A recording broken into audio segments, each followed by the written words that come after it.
Hi guys, Kelly Ray. I wanted to talk about communication and electronic communication versus sort of more personal communication like videos or picking up the phone or actually talking to someone in person. So we did a podcast on this last week, but I know not everyone watches or listens to our vodcast or podcast.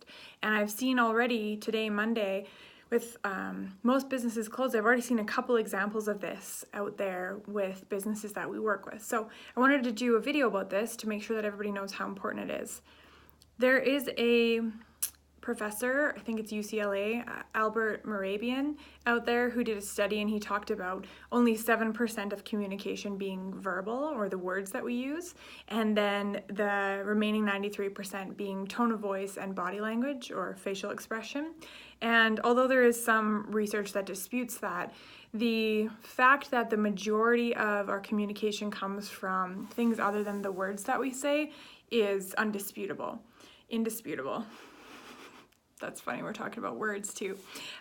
So I just wanted to talk about that. So there's a lot of cases, especially, so today is a snow day for a lot of businesses, and I've seen some, actually saw a funny meme online that said, it was like a big snow-covered house, and it was very obviously a snowstorm and nobody could get out of their house, and it said something like, bosses be like, you're still coming in, right? And it was funny, but we're not all like that. I told Laura to stay home. She has a little car. I don't think it would have made it through the snow.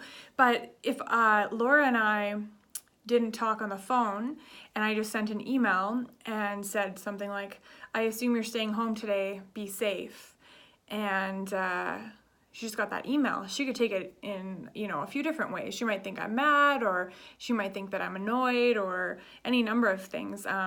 So that's one small example, but there's so many better examples. I mean, especially when you're coaching your staff, if you have to give them, some feedback on things they need to do better, or you want to, be a curious leader and ask them some questions on how they could do things better, I really recommend doing that in person, or at very least on the phone.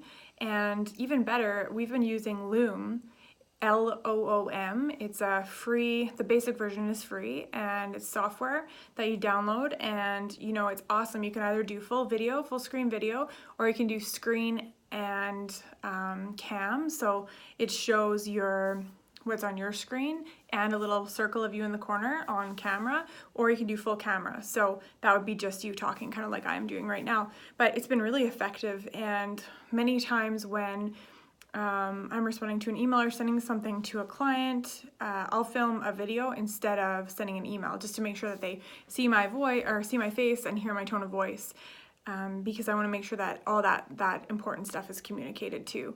So just remember, it's really easy for people to misinterpret your intentions or what you're asking or what you're trying to say if all they see are words typed in a text or a Facebook message or an Instagram message or an email. If you ever have the opportunity to pick up the phone or talk in person or send a video, do that. So that you can minimize the risk of misunderstanding.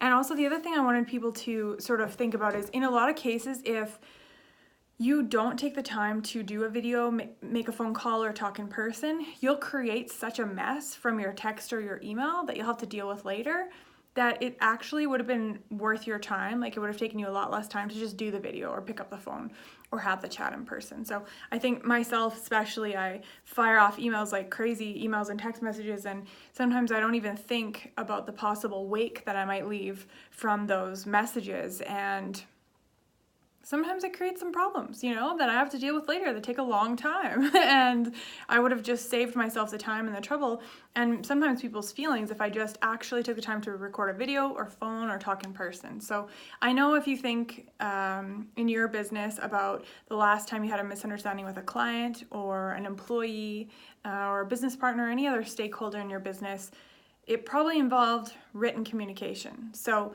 just take your time, think before you send a message or a text. Would this be better with a phone call? Would this be better with a video? And then the last piece of advice is, if you're angry or upset or emotional, do not send a text or an email. That's just a good general rule. And none of us are perfect. I can even think of a few texts I sent last week that I'm like, you know what, I really should have picked up the phone. But at least just start having this conversation, okay? Start having this conversations with the people that are important to you in your life and your business, and just make your communication better, make it more effective, make it more connected. And there's lots of ways to do that in today's modern world. So I really hope that that makes a difference for you. I know that it's making a difference for us here. And I hope that you guys are warm and safe this week with all the snow.